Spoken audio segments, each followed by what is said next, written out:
everybody, my name is Domo and welcome back to the Miska effect.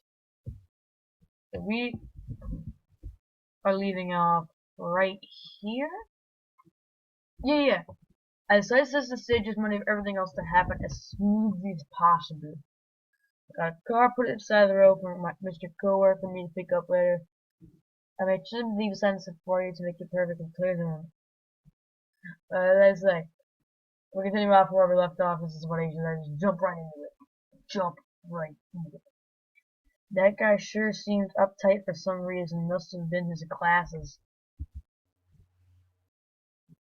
So put me in room thunder 12. I didn't have any other choice. Hopefully that wouldn't turn the real shaved man hopefully that wouldn't turn the real shaved man off in the hotel. For all I knew, room thunder 12 meant something special to him. I had to sure rent myself a yellow BMW Z4 for my travels. I was one of the only outs I needed the vehicle that would put me over the top. Rear-wheel drive, black leather interior, I put on by the rooster. I didn't mind spending the money. I figured that by the time this was all said and done, it would be more like I hadn't spent a dime. The car and drive, glanced at the dashboard clock. Any moment though, I'd see myself biking home. Based on what I know, I'm supposed to drive close enough to make it look like I'm about to hit him. Ah, there it was. Time to drive now. Drive slow and speed up. And now slowly, then I sped up to get him. I turned the steering wheel hand over and was avoiding him. The turn worked out perfect. If things had been able to go on his normal, oh no. Once for sure, I didn't see the guy went flying. Then the whale soon see his sense, keep driving hospital for another part of the plan, and Miska would probably shake off the dust and put himself on his way. As long as I got back on track, things would be okay. I ran my hand over my hairless head. My brain hurt. All of this stress was going to do me in. I parked at the hotel.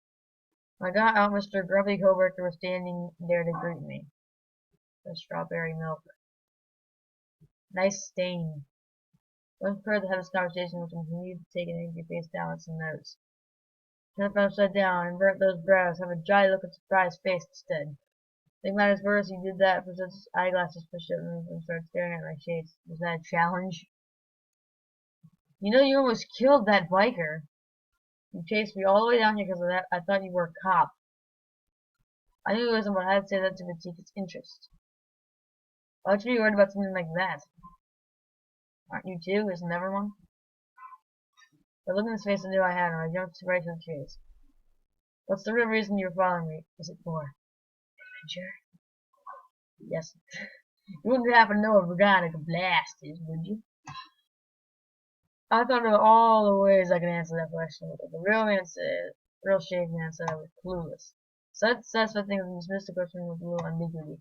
You keep let sleeping dogs lie, stirring things up can only make things worse. Stop being confused. If you don't want to get anything more messed up than it already is, you shouldn't interfere with anything from this point forward. I put emphasis on anything so I get the point. Well, so far that's failed since they're just going to lead up to this point again. Of course, so I've been figuring out what happened to Veronica. Anyway, I'm seeing everything without interference. Extreme observation. Are you sure you can do that? Stirring things will only make other things worse. Time is messed up right now, considering how I accidentally hit the other knee and all. As long as the thing stays the same at this point, I'm sure it's going to be okay. How many times do I have to repeat this to myself before I can believe it? I don't know. I'm lying because of what's about to happen. Heed my warning. What?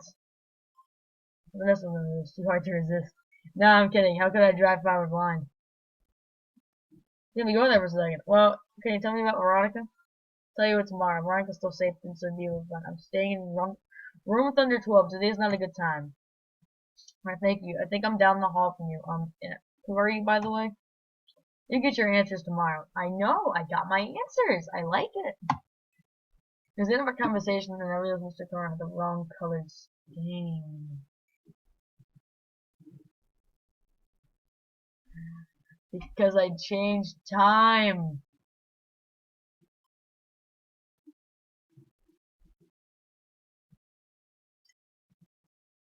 I was trying to set my flow chart up so I can double check my notes as I started. To check if anything happened so far with my notes and flow chart, there's nothing to go wrong. Now Mr. Curtis in the hotel room tomorrow. He was going to talk. I'm gonna stalk Miska. Okay, let's call him Mr. Plain for simplicity's sake, and then remain in hiding to listen to their conversation. After that, the coworker and me are going to try to get back in touch with the shaved man who I'm pretending to be at the moment.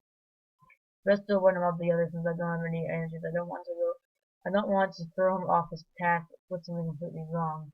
Mishka Plain would go on the way to save Veronica. The Bloody Man doesn't appear until Wednesday. That means that there are 4 characters that I was aware of, plus the unknown person that strangles Mr. Coworker on Wednesday. Ah. So there's an unknown character that strangled Mishka on Wednesday. Mr. Coworker on Wednesday. Remember that while I was hiding in the bushes. So basically, we have the Bloody Man's me, the regular Mishka's me, plain Mishka's me, Shaved Man is also me. I am the Shaved Man. I figured that out on my own. I don't know who would not figure this out. There's another me. If that was another me, then why would he strangle Mr. Cobra? There had to be a reason. If I only give my headache some sleep, I needed all the rest I could get. Hey, I was thinking that. Well, not the sleep part, but Tuesday. First thing in the morning, I decided to call Veronica directly for some answers. Veronica, we need to talk. People tend to listen to you when you say their name first to get them off busy. Oh, good, I had a feeling you'd call me. And again, Veronica's not an ordinary person. Usual tricks don't apply to her. I was getting tired of the other you.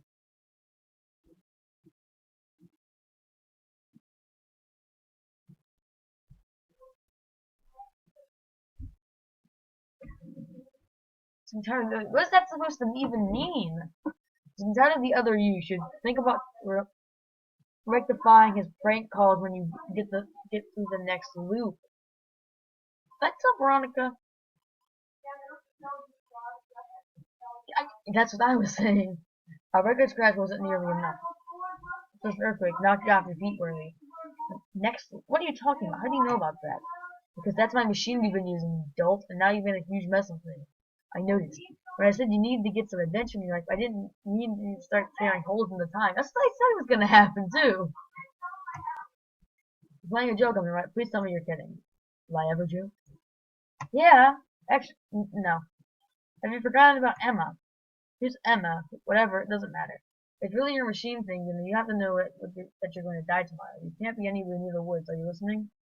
It's not a machine thing, it's a machine time. Time machine. Meet me by it. Things will be clearer next time we meet. Goodbye. Line cut off. There are a lot of things I liked about Veronica, but her attitude wasn't one of them. Dove myself into the forest to check for the time machine. It wasn't there. My guess is that it hadn't arrived yet and only comes to the middle of the birthday the whole thing started, which I think about it once there had to be some type of boom with it. So if that sound that they would have happened, never would have gone to investigate it. I closed my eyes to mull over everything, rolling as best time with eyes closed. I slept for a day.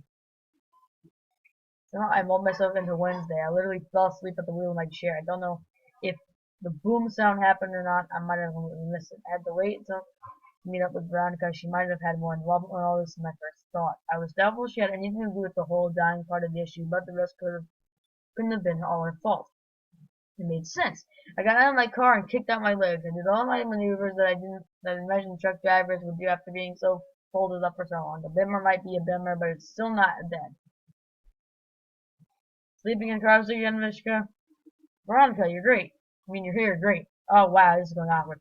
You have a lot of explaining to do. On the contrary, you're the one who has more explaining to do. You've made a real mess of things. I was gonna say her glasses and fashion style, definitely some time travel, and that big old watch there. Okay, I'll start with, do you have any idea what you've done? You've created a monster, a truly vengeful monster. Sorry, I think it was something I first. This is just like what happened with Emma. You unravel time and soon enough you'll be splitting hairs. Things were so smooth up until this point. But if you think about it, it's all the eviction notice's fault. I wouldn't have been in the woods in the first place not for that. Mishka, pay attention. Everything's falling apart because you're so abundant about making everything, don't you get Sorry, I had to go eat dinner.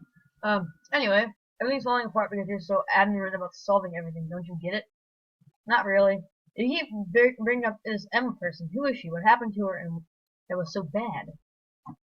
If you're asking me that, then you're too late. You have to save yourself from yourself now. You can save her. At what cost?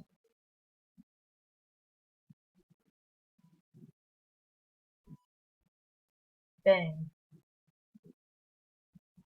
I admit, my first response was to duck down with my arms over my head. I didn't leave her vodka like I should have.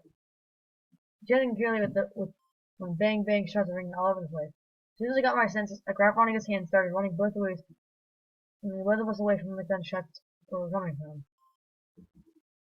The lovely wood story needed my eyes came off my face like lots of us started to look for because the gunman. The terrain I had been completely about robbed me off of putting my heel and tumbled out of my grasp. The ball would have been softer if it weren't for the rock that volunteered to be her pillow. Just about to pick up and carry was satisfied when all those banging bullets noises came. I scrambled to the ground. From where I saw my dripping red wound by the bullet and grazed it. I clutched the wound and did